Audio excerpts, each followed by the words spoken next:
Good morning, Wellspring.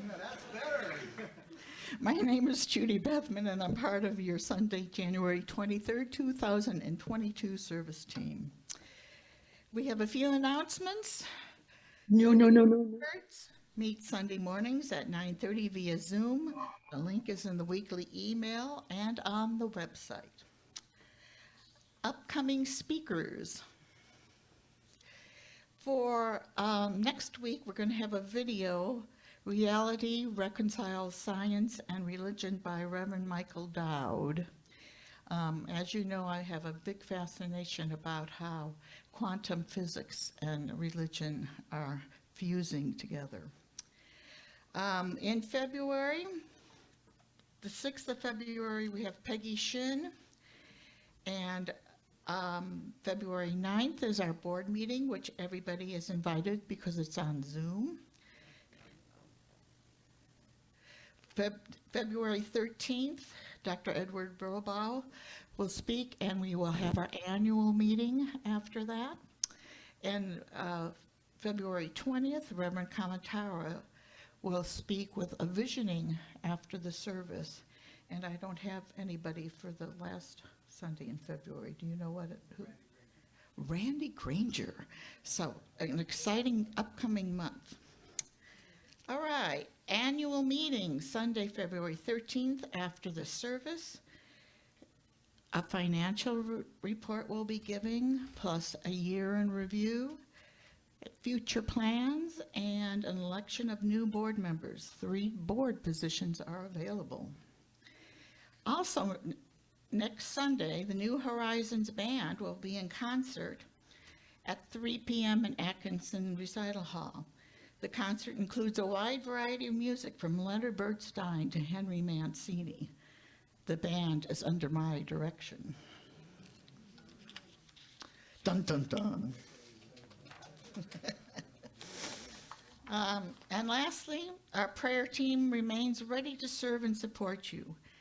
You may submit a request via our webpage.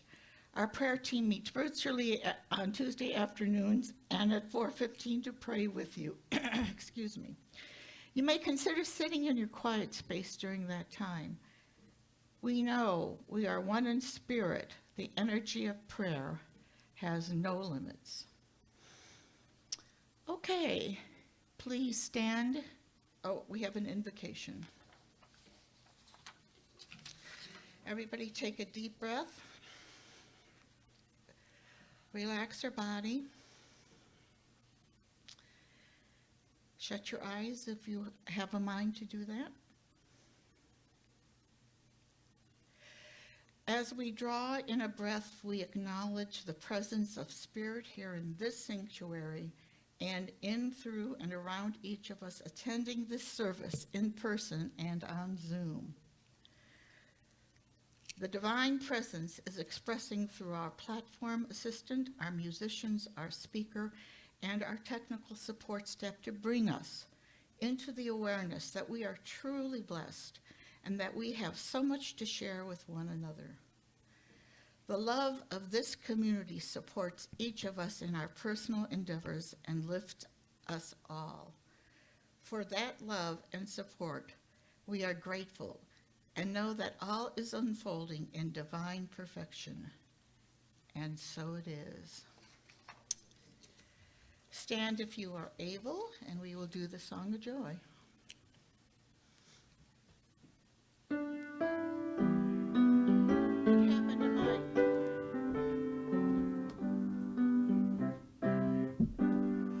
I've got peace like a river. I've got peace like the river.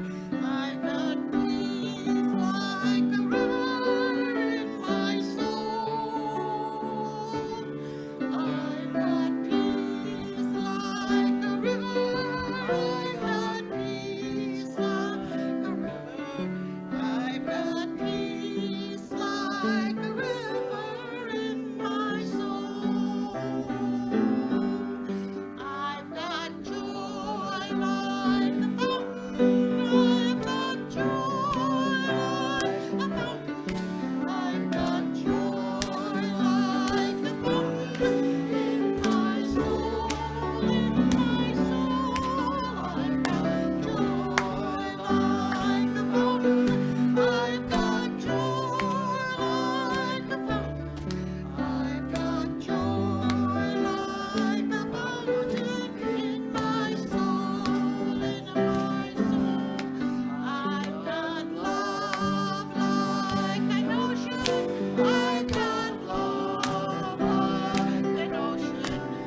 as we read through together our vision, mission, and affirmation.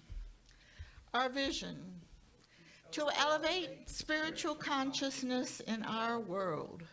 Our mission: to support individual spiritual quests through celebration, study, counsel, loving fellowship, and service. Our affirmation: I know that this new year of 2022 is divinely guided and blessed each and every day.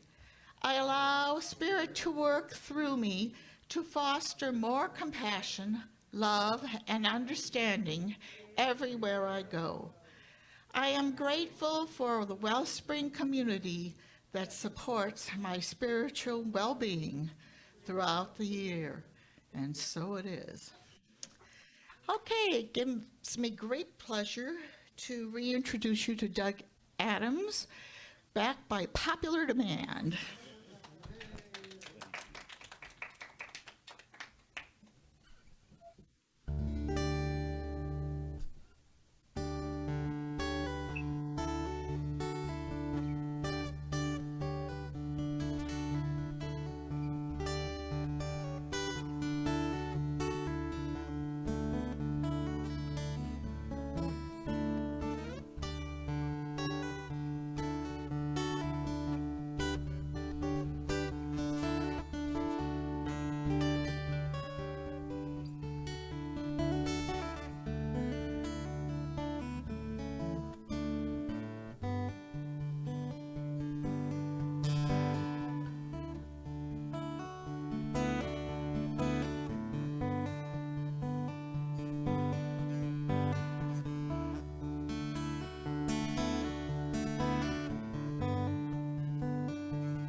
Thank you, Doug. And what was that called?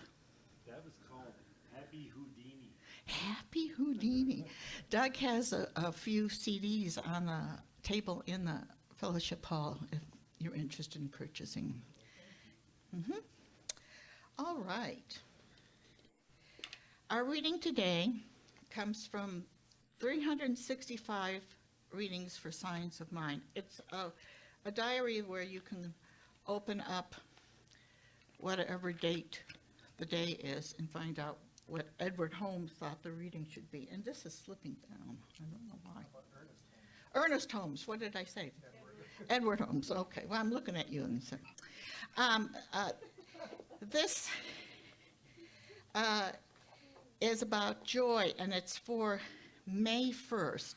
Each month has a title. January was beginnings, February love, March faith, and so on. And May is for joy. And I like this reading because it has to do with vibrations and music and all sorts of things that really appeal to me. The quote is from Psalm 16, verse 11. In thy presence is fullness of joy. At thy right hand there are pleasures forevermore. I turn my thought to joy, which I know is vibrating all through life. Through my own being, in my innermost mind and heart, I reach deep into infinite being, and I hear the song of gladness that sings through all manifestations of life. I know that it also sings in me as I give it expression. I feel the throb of life in all the harmony of form around me, in tree and flower and grass, in blue sky and clouds, in the beauty of the evening sunset. Wherever I look, I hear and feel the underlying joyous note that life sings and that comes into its culmination in spirit, made manifest through each human being. Now, deep within my innermost being, I attune myself to the God consciousness that I truly am. I permit God's perfect ideas of me to manifest, to flow forth into expression. I know that I, God's perfect expression, cannot contain grief, sadness, inharmony. I know that in my true self, I am joy, for I am God life. My life is buoyant, vivacious, sparkling, free. It contains all good. It is unity, perfection, love. And so I know that nothing can make me, the real me, sad or dejected or heavy-hearted. And so it is.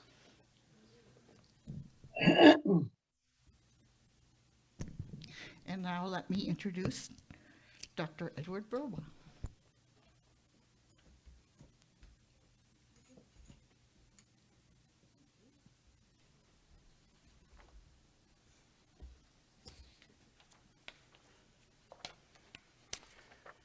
All right. Good morning. We didn't have a sound test or sound check. It sounds like I'm pretty hot. The sound, okay, very good. So today's topic I titled Put a Little Joy in It. And I borrowed this expression maybe from well-known TV personality, Right. religious teacher, Paula Deen, who says, if you recall, she usually says, put a little butter in it. And then it's put a little more butter in it. And I think she may even have said, you can't have too much butter. So how about the same thing with respect to joy? Put a little joy in it, put a little more joy in it, and you can't have too much joy. And Wayne Dyer has, I'm going to quote something from Wayne Dyer here. He says, I could choose peace rather than this.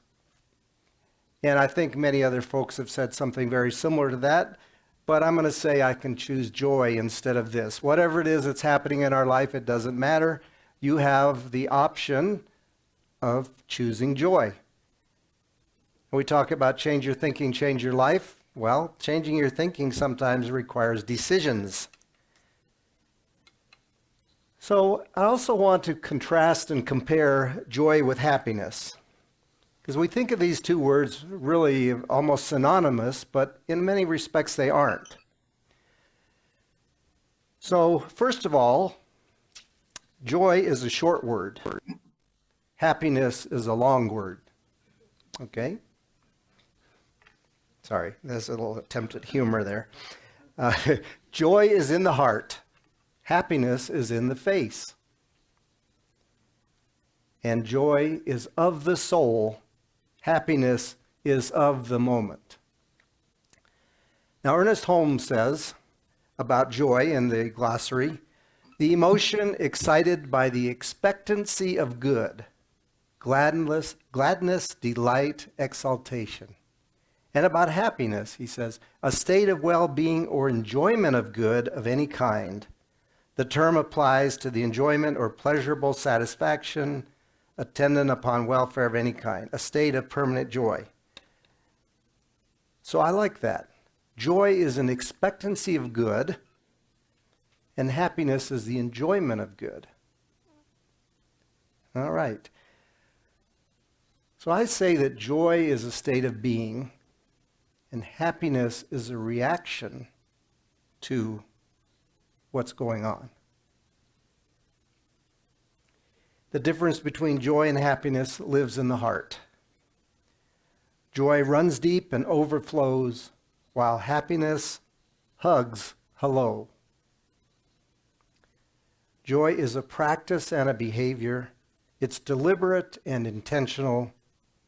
Happiness comes and goes blithely along its way. A person pursues happiness, but chooses joy.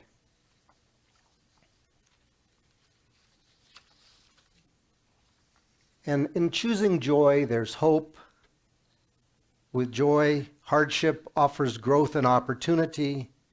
With joy, self-esteem and self-respect are indestructible. We talked a little bit about coming to a situation or living your life from a sense of presence this morning in the Power of Now. And if you're in the presence, hardship and growth, opportunities, maybe something that someone else says to you doesn't impact you quite the same way as if you're just living right out there on the edge, so to speak. So that also feeds into the difference between your reaction to something and your response to something. I think somebody's not muted on Zoom. Joy can be shared, not so much happiness. We say that happiness is an outward expression, kind of like that smile, but joy is an inner feeling. Happiness is contagious. You think of a yawn, how contagious that is. Well, a smile is also contagious. If happiness is a response to external stimuli, then happiness can be taken away at any moment, in a manner of speaking. So, joy is an inside job. We sometimes say it's all about you in this philosophy. Doesn't matter about your neighbor, doesn't matter about your friends, it's all about you. And that's not a selfish statement. It's that you're the only place you can do the work. So if joy is a state of being, then we have control over the amount of joy in our life. And joy is a practice and a behavior. It's deliberate and intentional. And you have to be an active participant in creating joy in your life. Ernest Holmes says, I'm a gift of joy that God gives to this wonderful world. Wow, I don't see anything about a negative world or anything. This is a wonderful world, and you are a gift. So let's choose joy, let's practice joy, let's know joy, let's live joy, and we can feel happiness. All right, so now we get down to the A's, B's, and C's a little bit more. And what can you do to choose and achieve more joy in your life?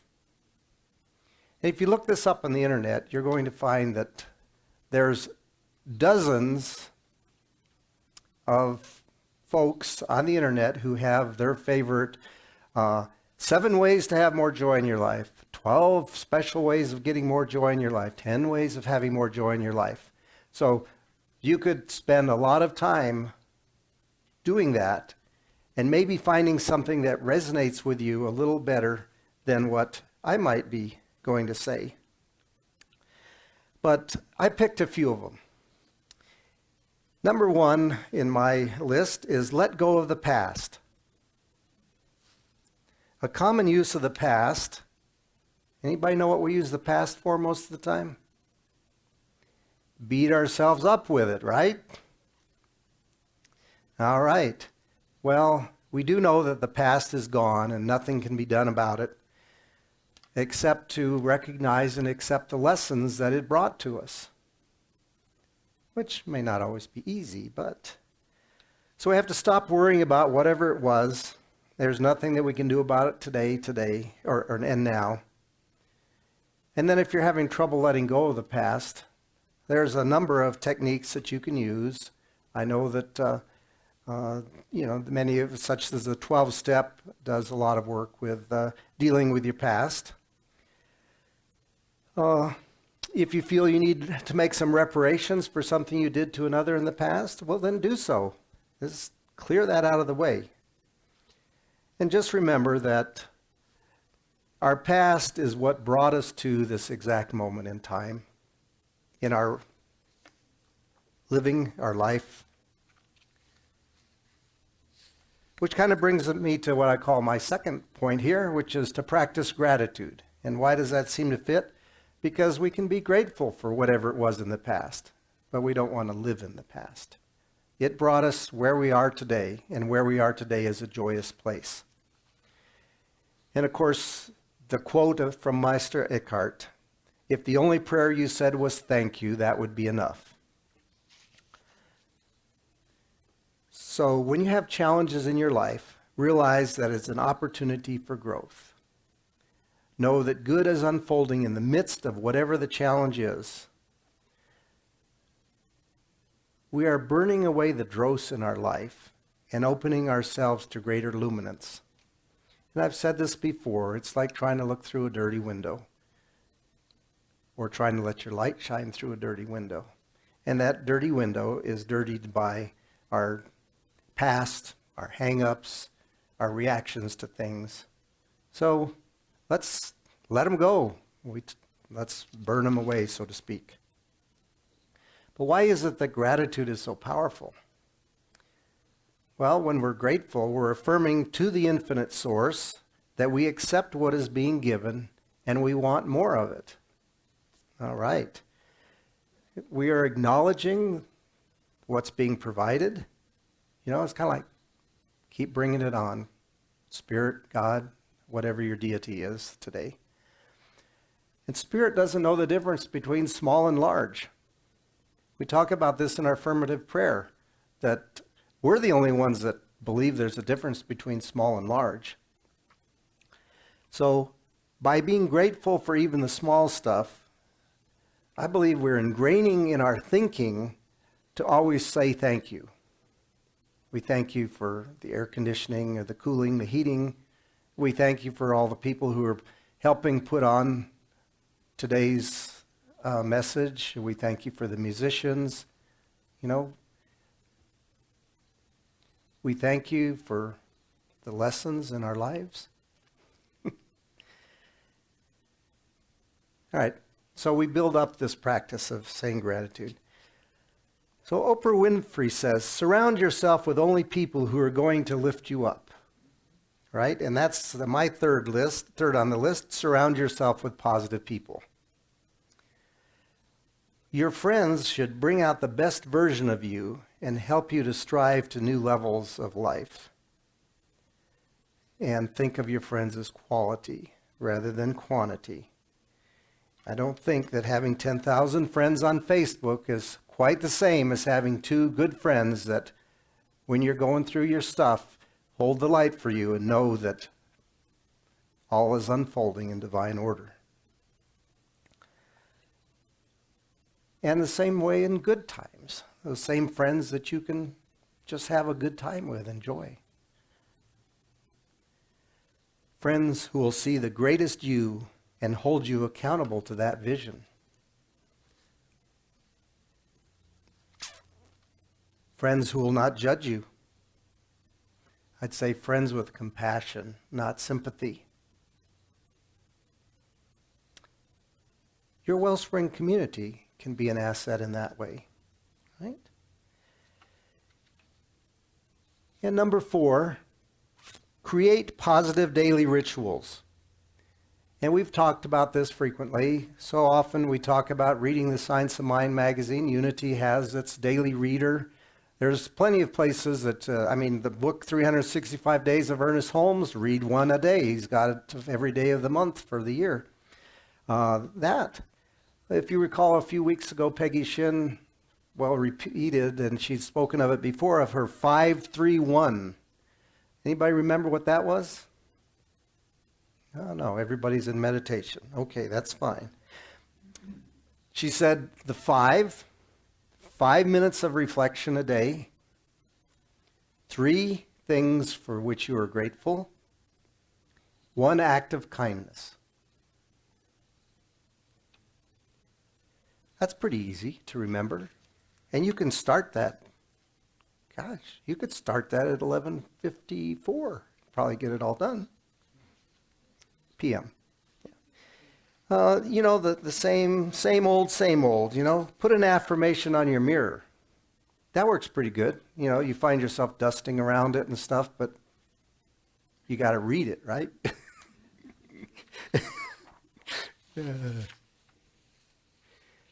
So I know this all sounds kind of like old stuff you've heard before. However, here's the take-home quiz, because I don't want any of us to answer this now. Do we spend more time caring for our pets or our automobiles than we do caring for our spiritual self? Just a question. Number 5, be fully present. And that's right out of the Power of Now, of course.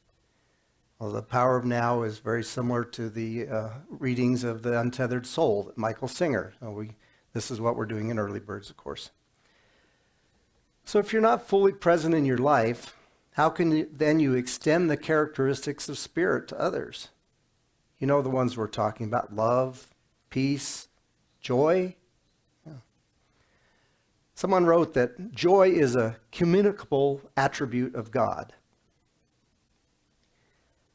But if you're so involved in your own stuff, then it's difficult to communicate with another. Or, as many of us have probably experienced, you go out to a restaurant and you see couples everywhere on their cell phones, across the table from each other, both of them in their own cell phones. How can you share joy with another person if you aren't even paying attention to them? So number 6 is my fake it till you make it. How about just using the word joy often in your speech and in your thinking? Make it a habit to use the word joy. Just be joyous. So it is with joy that I give this to you. Joyously, I set out grocery shopping. It's kind of a prayer, folks, to acknowledge that joy. Moving on a little bit. A couple weeks ago, I spoke of supercharging your New Year's resolution, if you recall that. And I said you use the power of affirmative prayer to improve the odds of completing your resolutions. Joy and enthusiasm add power to affirmative prayer. So let's talk about a little bit about affirmative prayer and a little bit about how to enhance the power of affirmative prayer.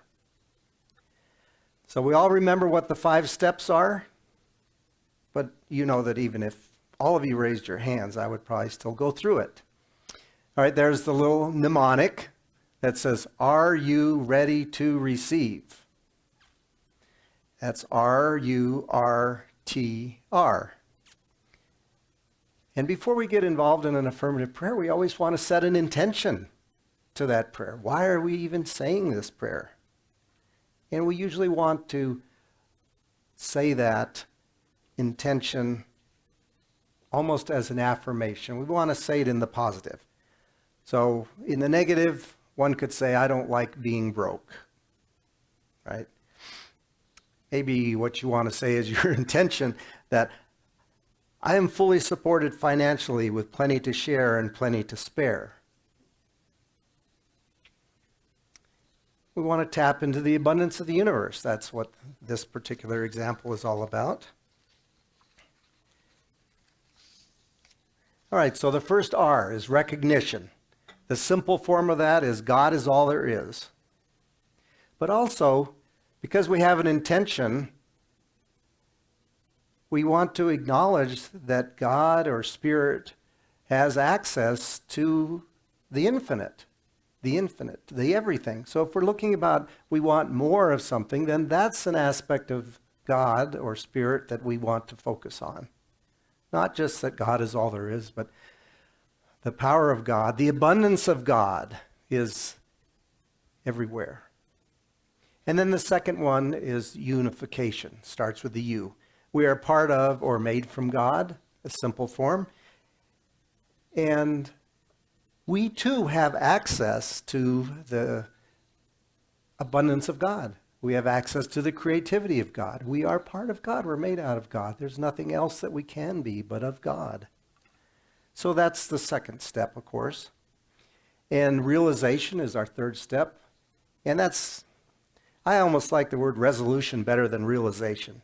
The realization is the fulfillment or the achievement or the accomplishment or the attainment of what it is this prayer is about. So then we restate the most positive outcome of our intention. And many times the practitioner or whoever is praying this with you will say, "I know for myself and for you that Spirit wants abundance for you." This is a way of saying that. And that Spirit is already providing for you, for your needs. Or I accept the abundance of the universe unfolding in my life experience. And then we move on to the fourth one, and that's thanksgiving. Be grateful for. What are we grateful for? We're grateful for the understanding. We're grateful for this teaching that has brought us to this understanding. We're grateful for the fact that it even works. Right? And then we release it. That's the fifth one, release. Let go. Give it to God. Give it to the law. And it will be taken care of from here. I mean, Reverend Kamatara says something along that God is on the job. You know, we've set this in motion. We've stated the intention. We've done this whole thing. And now we release it, let it go, knowing that it's Spirit's job to take care of the details. And so we usually say, I joyously release this into the law. All right, so that's sort of the plain vanilla with a slight example for affirmative prayer. So how do you give your affirmative prayer a little bit more juice? All right. Adding emotion or feeling to an affirmative prayer gives it that additional oomph or energy. So why is this? Okay, well, I'll just go back to the fact that you're actually getting more than just your mind involved in it. You know, you can be reading a novel if you're just reading it, but if you have feeling in it, then you're also believing in it. It's kind of like we have audio-visual aids for learning, right? It's both audio and visual. Well, this is the think-feel approach to affirmative prayer, so to speak. You not only are thinking it, your mind is involved, but your heart's involved. So another way we could say that is by doing this, we could be putting a little more joy in our affirmative prayer. Kind of like I said, I joyously release this.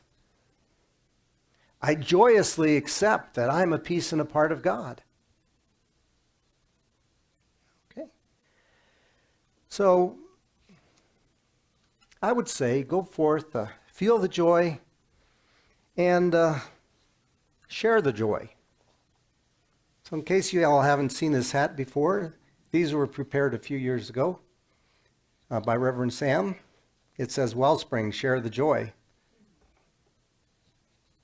Share the joy, folks. We got it in us. We make more of it. There's an infinite source of joy. We share it. And so it is. Thank you. Thank you.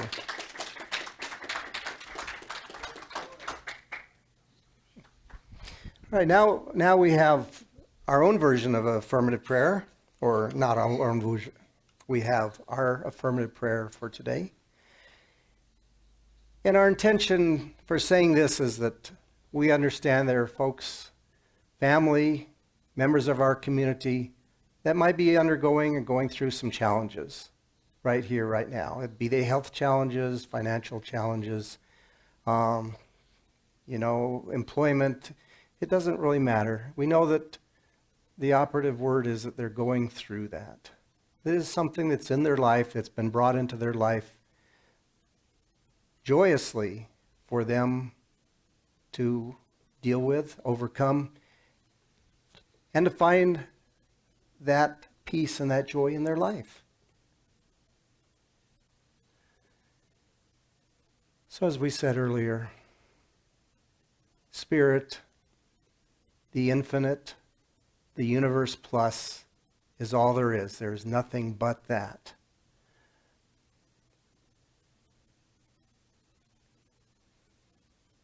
That is here, that is now.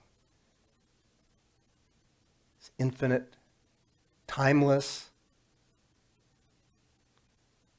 We are in a sea of infinite love, infinite energy, infinite compassion, infinite joy, infinite understanding. Oh, and all these things are just, they're between each of us. They're also in each of us. We're swimming in this, and we are a part of it. We're like drops in the ocean. We are part of that water, and yet we are surrounded by that water.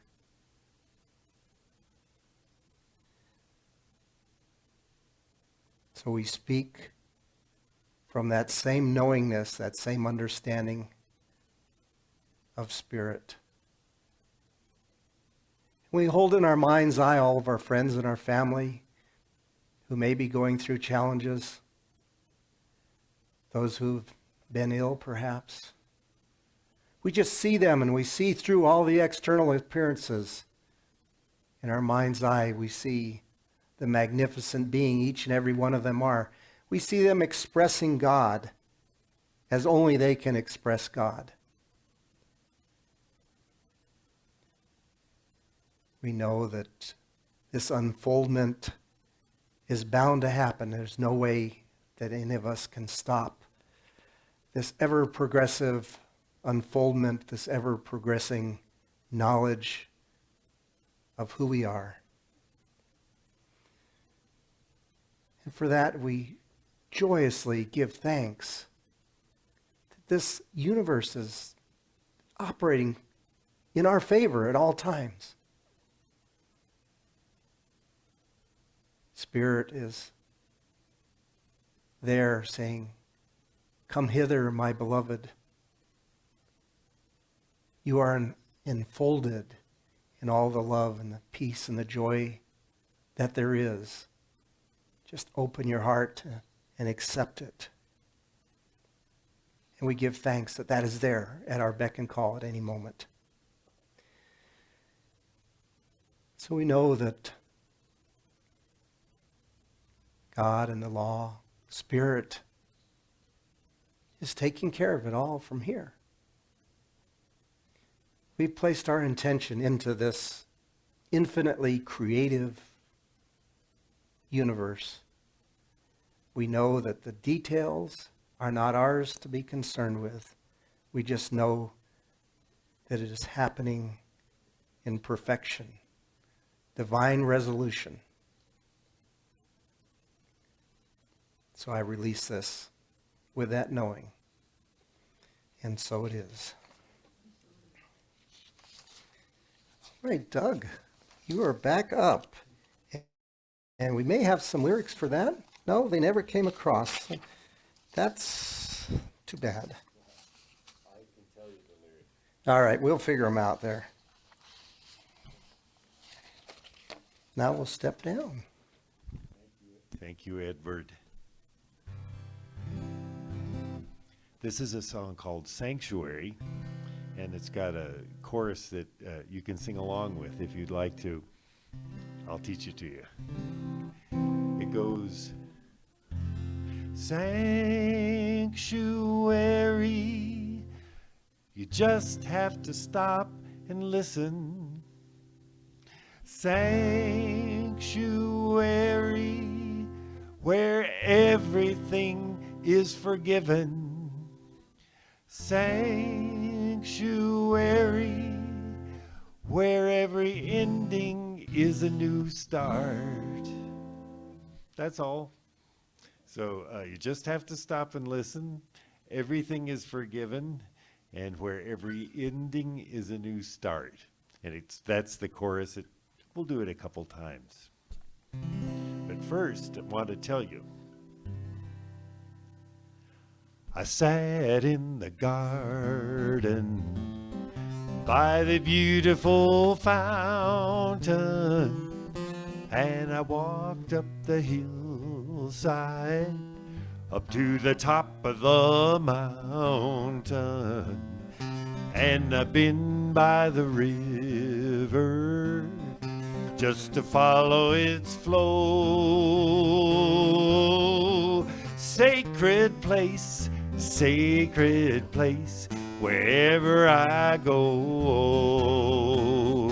And I've been in the tower where the powerful meet, and I've been with the beggar out on the city street, seen the glorious morning and the long dark night. Even there, a sacred place with its holy light. Here we go. Sanctuary, you just have to stop and listen. Sanctuary, where everything is forgiven. Sanctuary, where every ending is a new start. You don't have to chase it, the sacred place is right in your heart.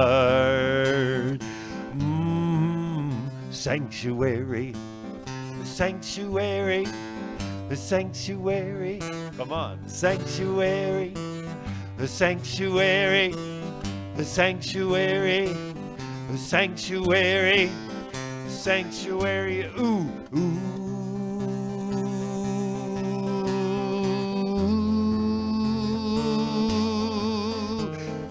Ooh.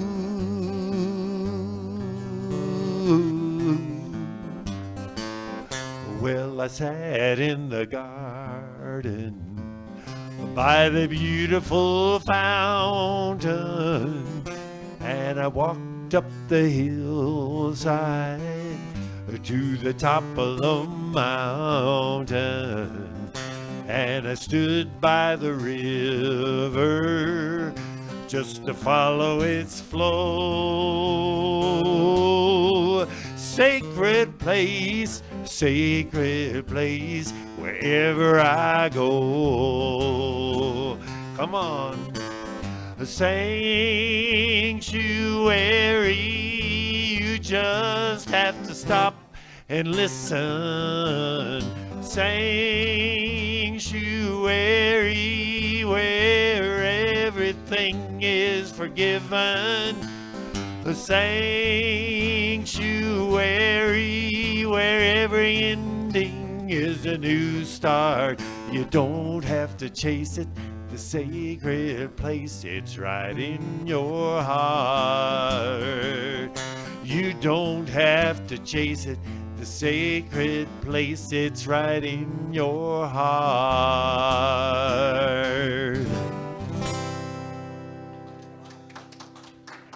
We'll work on that some more. Get all the oohs and everything. Thanks so much.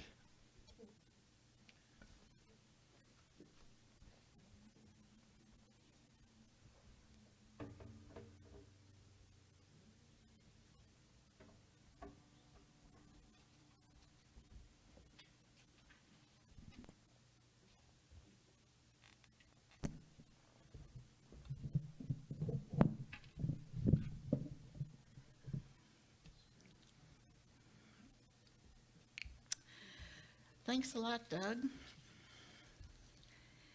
As we acknowledge and receive our virtual and in-person gifts, we give great thanks for the offerings already given and those we will be receiving, because we know that giving and receiving are both part of the one flow.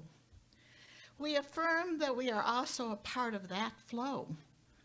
We bless these gifts and know that they are multiplied throughout our community. There are a number of folks who have contributed to the production of the service. We are grateful for their service, and we thank you for joining us today. And lastly, stay around in Zoom meeting after the service to visit or join us in the social hall. Please stand and read the benediction with me, followed by our congregational song. Spirit, in the midst of us is mighty. Joy, peace, and eternal life are our true nature and flow through us into the world, and so it is.